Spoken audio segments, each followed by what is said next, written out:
Party जो 2014 से पहले 150 करोड़ की होती है और सत्ता में आने के बाद 5,900 करोड़ की हो जाती है, करप्शन इसको कहते हैं। एक बार लोगों के घर टूटते हैं तो लोग खुश होते हैं, पहले टूटते थे तो लोगों को दुख होता था कि उसका घर टूट गया। अगर अवैध हो चाहे वैध हो, किसी की गृहस्थी उजड़ती है ना तो लोगों को दुख होना चाहिए, लेकिन लोगों को आज खुशी हो रही है क्योंकि लोग उसमें भी धर्म ढूंढ बैठे हैं। 100 पार का नारा देखो, दुर्भाग्य है इस देश के लिए, किसी भी नेता में इतना कॉन्फिडेंस डेमोक्रेटिक सिस्टम में नहीं आना चाहिए। 400 पार देखो, इंदिरा गांधी को भी कॉन्फिडेंस आया, क्या मिला? देश को इमरजेंसी मिली ना। जब नेताओं को इतना सहयोग मिलता है, इतना समर्थन मिलता है तो नेता मनमानी कर। डिक्टेटरशिप तो चल ही रही है लेकिन अघोषित है, ठीक है, कंप्लीटली नहीं आई है। मैं नहीं कह सकता कि कंप्लीट तौर पे आ गई, लेकिन आ गई है, कुछ हद तक तो आ गई। देश का पहला शास्त्र है नागरिक शास्त्र, मॉरलिटी, और इस सरकार ने देश में मॉरलिटी और नागरिक शास्त्र होने की जितनी जिम्मेदारियां खो दी हैं और खत्म कर दी हैं लोगों के भी। जो देश गांधी, नेहरू, जवाहरलाल नेहरू और भगत सिंह, राजगुरु, लाला लाजपत राय और हजारों शहीदों ने जो देश दिया हमें, उस देश की मूलभूत धारा से ये देश हट चुका है। मोदी जी का घोटाला सुनो, घोटाला, अरे सुन के तो जाओ, अरे बेकार है यार। देखो देखो सुनो, मोदी सरकार जिंदाबाद, मोदी सरकार जिंदाबाद, मोदी सरकार, मोदी सरकार, मोदी सरकार। इसी से पेट भरेगा, इसी से पेट भरेगा आप लोगों का। क्या बोला? अरे भाग क्यों गए? रुकिए, क्या बोलेंगे? बस हम चाहते हैं मोदी जी भी इसी तरीके से देश में आए और चले जाएं, नहीं जाएंगे जिस तरीके से इनके सपोर्टर आते हैं। ये कहते घोटाला, ये मोदी जी और जितने करप्ट हैं भाजपा में ही तो गए हैं वो। भाई कांग्रेस के करप्ट भाजपा में, ठीक है, और दूसरी पार्टियों के करप्ट, एनसीपी के करप्ट भाजपा में, सारे करप्शन वाले जो लोग थे वो सब भाजपा में। मोदी जी ईमानदार हैं। एक अरविंद सर है, नैया पार करके कोचिंग चलाते हैं, उन्होंने बहुत अच्छा विश्लेषण दिया कि मोदी जी ईमानदार हैं कि नहीं, और मोदी जी ने कैसे टाइम में बेईमानी करी है। किसी के मुश्किल वक्त में इंसान उसके साथ गलत नहीं करता। तो देश का मुश्किल वक्त था कोरोना। जब देश में कोरोना की डिसीज आई तो कोरोना में एक फंड रहता है हमारे देश में, जब भी कोई आपदा वापदा आती है तो राष्ट्रीय राहत कोष होता है कि जब कोई ऐसी घटना आएगी, भूकंप आएगा, बाढ़ आएगी, बीमारी आएगी, ठीक, तो वहाँ से पैसा मिलेगा, ठीक, और वहाँ का पैसा खर्च होगा देश में विपदा के टाइम पर। तो मोदी सरकार ने उस फंड के होने के बावजूद एक फंड बनाया और उसे कहा पीएम केयर फंड, प्रधानमंत्री के नाम से बनाया पीएम केयर फंड, और सारे देश से अपील करी कि आप लोग इसमें पैसा डालो, ठीक। कहते ना कोरोना में स्थिति बदल गई, इस देश ने बीमारी में भी दान दिया, बड़े बड़े एक्टरों ने दिया, किसी ने करोड़ दिया, किसी ने लाख दिया, किसी ने 10 लाख दिया, कुमार विश्वास ने भी दिया। उस फंड का क्या हुआ? कुमार विश्वास ने आरटीआई डाली थी ना कि मोदी जी जो मैंने लाख रुपए दिए, देश में राइट टू इन्फॉर्मेशन का एक्ट है कि आप कुछ भी सरकार से सवाल पूछ सकते हो, तो उन्हें पूछा था कि मेरे लाख रुपए कहाँ खर्च हुए, मोदी जी जवाब दें, आज तक पता नहीं है। और क्या जवाब आया उल्टा कि ये वाला फंड आरटीआई के दायरे में आता ही नहीं है, आप इन्फॉर्मेशन जान ही नहीं सकते। करप्शन इसको कहते हैं। एक पार्टी जो 2014 से पहले 150 करोड़ की होती है और सत्ता में आने के बाद 5,900 करोड़ की हो जाती है, करप्शन इसको कहते हैं। एक पार्टी जो द्वारका में 18 करोड़ पर किलोमीटर की सड़क बनाती है और उस पर खर्च हो जाते हैं कितने? 250 करोड़ पर किलोमीटर, करप्शन इसको कहते हैं। और ये सर्टिफिकेट बांट रहे हैं कि ना खाऊंगा ना खाने दूंगा। इससे ज्यादा किसी ने खाया है क्या? सबसे ज्यादा टैक्स जिसकी सरकार में मिला वो ये सरकार है। और ऐसे कई सारे फंड हैं। सबसे ज्यादा चंदा भी बीजेपी किस साल मिला है? सबसे ज्यादा चंदा भी बीजेपी को मिला है।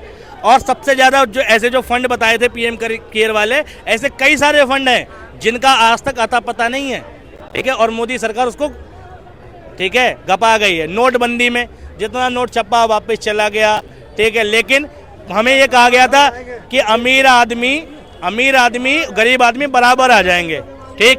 हमें तो नहीं लगा, क्योंकि अमीर आदमी पे अगर लाखों करोड़ कैश था तो उसका भी बदला गया ना, वो तो आज भी अमीर ही है और गरीब आज भी गरीब है। तो नोटबंदी का इम्पैक्ट क्या हुआ? तो घोटाले तो करती है सरकार, बस यही है कि घोटाले को एक मुखौटा दे रखा है धर्म का, एक मुखौटा दे रखा है देशभक्ति का, और लोगों को बेवकूफ बना। क्या बोल रहे हैं भाई? सन 2000 में मोदी जी आने वाले, मेरी भी एक वोट है, मैंने उनके लिए लिस्ट बना रखी है, अपनी मैडम के भी बोल दिया बहकावे में मत आ जाना, जब बूथ पे जाओ बहन जी तुम तो हमारे पड़ोसी, यहाँ वोट डाल दो। कान खोल के सुन ले, नरेंद्र मोदी कमल के फूल पे ही वोट जाएगी। कार्य अच्छे करें, टॉपर काम करें, जनता को बोलना। क्या किए? क्या? अरे बहुत नोटबंदी करी, बेईमानों के दर्द उठता है अब। नोटबंदी अच्छा सफल रहा।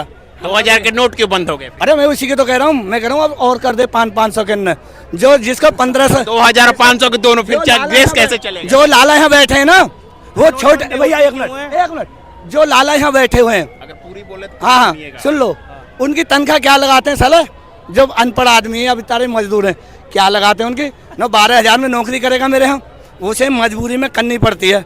यदि उसी लाला के लड़के से ये कही जाए, अरे लाला जी अपने लड़के को मेरे पास भेजो, तुम 500 दे रहे हो, मैं 1000 रुपये दूंगा, वो खुद नहीं रुकेगा। क्यों? उसका बापू जो काला धन पहले ही कमाता है, 100 रुपये की चीज़ को 5,000 में बेच देता है, तो गरीब का बच्चा गरीब रहेगा। और जो नंबर 2 का काम करते थे, मोदी जी ने यही तो पट फेरे हैं कि क्या लाला तो गरीब नहीं, लाला गरीब हो गया। अब लाला तुम्हारे साथ घूमता, अब कंधे में कंधे, हाथों में हाथ डाल के, बाहों में बाहें डाल के। अब लाला नोटबंदी गिनवा रही है। अब जो लाला की जो कोठी है, लाला की जो कोठी है वो तुम्हारे घर के बगल में पहुंच गई है। ठीक है, तुम्हारा और लाला का घर की दीवार एक है। हम ना करें नौकरी 30,000 रुपये भी, हाँ। हुनरबाज है। हाँ, नहीं मैं पूछ रहा हूँ, लाला गरीब हो गया मोदी जी के। नौकरी ना करें हम 30,000 में भी, लाला हुनरबाज है। अरे लाला कहता सुन तो लो, अरे यार लाला तुम्हारा शोषण कर रहा था तो लाला अमीर था। ठीक ठीक, अब ये बताओ, मोदी जी ने नोटबंदी करी तो लाला गरीब हो गया कि नहीं? क्या मतलब गरीब क्यों नहीं हुआ? अब जाएंगे नहीं, जेल जाएंगे ना लोग, अब लोग जाएंगे नहीं जेल में। मैडम कहाँ से आ रहे हैं पैसे जी? मुझे तो 450 रुपये देते हैं, जो नोट कौन दे जाता है, हम तो बैंक में बल दे देते हैं। ये क्यों करा है उसने? कानून क्यों बनाई है? आ जाएंगे लोग वाग लाइन पे। क्या बोलना क्या चाह रहे हैं? मैं ये कह रहा हूँ अच्छा करा जो मोदी जी ने करा, क्या करा? नोटबंदी करी तो अच्छा करा। और ये उसके अंदर गरीब भाई बोलने को कुछ बचा ही नहीं है, विनाश काले विपरीत बुद्धि। ठीक है, देश का नुकसान ऐसे लोग तो कर रहे हैं। भाई मोदी की सरकार जानी भी जरूरी है। ये लोग कहते, ऐसे लोग खत्म होने चाहिए देश में। इन लोगों की संख्या बहुत बढ़ गई है। भाई ऐसी सोच रखने वाले सच में देश के लिए घातक हैं। ये तो नोटबंदी को फायदा बता रहे हैं। भैया तुम्हें लगा नहीं उनका मानसिक एक पेज ढीला है, मानसिक रूप से गड़बड़ है मामला। इनको कोई फायदा नहीं है, इनसे बात करने से कोई फायदा नहीं है। ना इनके पास ज्ञान है, ना ये ज्ञान दे सकते। ठीक है, सारा कुछ वेस्ट है, इनके आगे बोलना वेस्ट है, सारी चीजें बर्बाद। लास्ट सवाल है, 24 में कौन है, किसकी सरकार देखें, किन मुद्दों पे वोट होगा? भाई मैं तो देश के, जो सरकार है हाँ ले लो। वो राजनीति हमारी जो यहाँ की है ना, ये धर्मनिरपेक्ष वाली राजनीति हो रही है। ये समझ रहे हो? ये इंसान को इंसान नहीं समझ रहे, ये इंसान को धर्म में बांट दे रहे हैं, जातियों में बांट दे रहे हैं, वर्ण में बांट दे रहे हैं। आप समझने वाली बात समझो।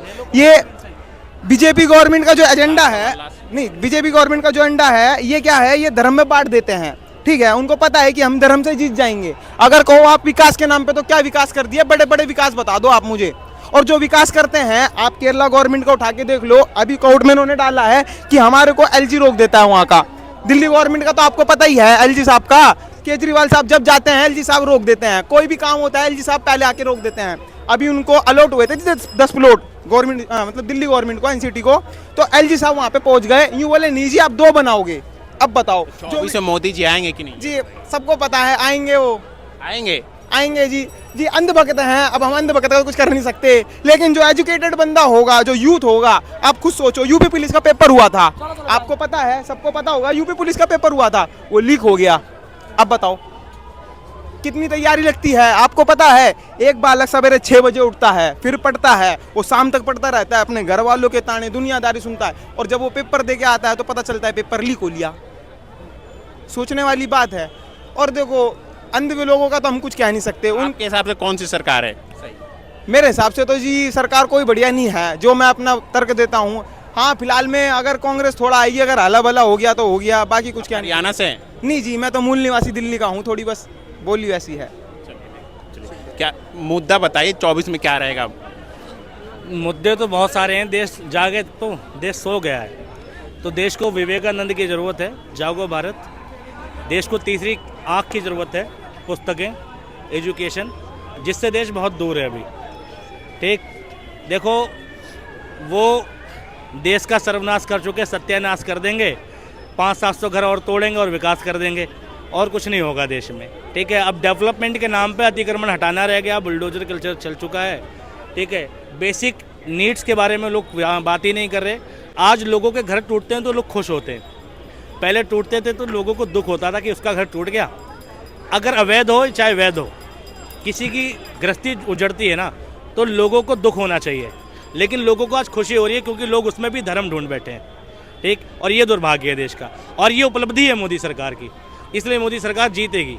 ठीक है, और जीतनी चाहिए नहीं, देश को जागना चाहिए, देश को असल मुद्दों पर चुनाव और वोट करना चाहिए। 400 पार का नारा देंगे, इस पर क्या बोलेंगे? 400 पार का नारा, देखो दुर्भाग्य है इस देश के लिए, किसी भी नेता में इतना कॉन्फिडेंस डेमोक्रेटिक सिस्टम में नहीं आना चाहिए। 400 पार, देखो इंदिरा गांधी को भी कॉन्फिडेंस आया, क्या मिला? देश को इमरजेंसी मिली ना। जब नेताओं को इतना सहयोग मिलता है, इतना समर्थन मिलता है, तो नेता मनमानी करते हैं और मनमानी चल रही है। यही लोग, मैं कह रहा हूँ एक वक्त आएगा, हो सकता है उसे आने में 20 साल लगे, 25 साल लगे, जब ये नेता अभी आज स्टेज पे चढ़ते हैं तो जय श्री राम के नारे लगते हैं और नेता प्राउड फील करते हैं। वो दिन दूर नहीं, लेकिन आएगा वो वक्त कि एक वक्त ऐसा होगा कि जय श्री राम के नारे लगेंगे और इनका विरोध होगा और इन नेताओं को पब्लिक ढूंढेगी, इन्हीं नारों के पीछे ढूंढेगी। वो दिन आएगा, ये दिन आने में समय लगेगा, क्योंकि जो अभी 18 के हैं, जब तक वो 38 के नहीं होंगे, जो 25 के हैं वो 45 के नहीं होंगे, तब तक इन लोगों को होश नहीं आएगा। सब कुछ गंवाने के बाद होश आएगा, तब तक देश में कुछ बचेगा नहीं। इंफ्रास्ट्रक्चर तो डेवलप कर लोगे, लेकिन तुम अच्छे इंसान नहीं बनोगे तब तक। देश का पहला शास्त्र है नागरिक शास्त्र, मॉरलिटी, और इस सरकार ने देश में मॉरलिटी और नागरिक शास्त्र होने की जितनी जिम्मेदारियां वो खो दी हैं और ख़त्म कर दी हैं लोगों के बीच में। एजुकेशन पर कुछ काम किया मोदी सरकार ने? एजुकेशन पे ना किया ना करेगी, आने वाले 20 सालों तक करेगी नहीं, क्योंकि ज़रूरत ही नहीं है। एजुकेशन पे वोट कर कौन रहा है? किसे ज़रूरत है एजुकेशन की? यूट्यूब, फेसबुक, व्हाट्सअप चल ही पड़ा है, लोग फेमस होने के लिए इंस्टाग्राम पर आ ही जाते हैं, ठीक है, और भाषण देकर, भड़काऊ भाषण देकर, जो जितना कम्युनल है वो उतना पॉपुलर है, जो जितना हिंदू मुस्लिम पर बोल सकता है वो उतना कम्युनल है, जो जितना एक दूसरे धर्म को गाली दे सकता है वो उतना पॉपुलर है।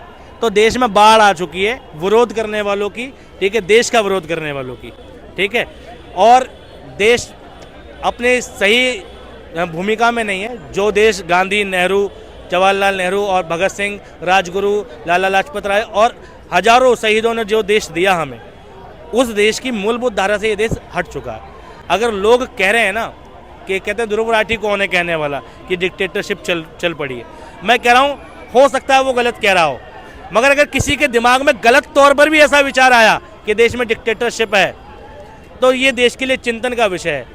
उसे देश का बाहरी बताया जा, बोला एक बाहरी आदमी कैसे बोल सकता है इंडिया के बारे में? अगर वो शहरी होता ना, उसके घर पे बुलडोजर चल चुका होता। वो बाहरी नहीं है तो वो इंडियन ही। और ये गनीमत है कि वो देश के बाहर से वीडियो बना रहा है। वो देश के अंदर होता तो उस पर UAPA में मुकदमा होता, ठीक, पुलिस उसको डिटेन कर लेती और उसको कितने दिन की जेल होती है हमें पता नहीं होता, उसके घरों पे बुलडोजर चल रहा होता, ठीक है, और उस पर नए नए मुकदमे लग रहे होते, ठीक है। तो ये देखो, सरकारों का धर्म है कि अपना विरोध झेले। अटल बिहारी वाजपेयी की सरकार चली गई थी, एक नारा दिया गया था, अटल बिहारी अटक गया, आलू प्याज सटक गया। सोचो किसी प्रधानमंत्री के लिए ऐसे शब्द हुए थे, अटक गया। आज तुम बोल के दिखाओ एक मुख्यमंत्री के लिए। प्रधानमंत्री का विरोध फिर भी आसान है, मुख्यमंत्री का और मुश्किल है, और मुख्यमंत्री से नीचे विधायक ब्रजभूषण सिंह शरण का और मुश्किल है, ठीक है। तो देश में जितना छोटा नेता तुम उसका उतना विरोध नहीं कर सकते, क्योंकि वो तुम्हें नपवा देगा। क्या लगता है सच में डिक्टेटरशिप आ गया देश में? भाई देखो, डिक्टेटरशिप तो चल ही रही है, लेकिन आघोषित है, ठीक है, कंप्लीटली नहीं आई है। मैं ये नहीं कह सकता कि कंप्लीट तौर पे आ गई, लेकिन आ गई है, कुछ हद तक तो आ गई है, कुछ तो सच्चाई है। चलिए ठीक, थैंक यू।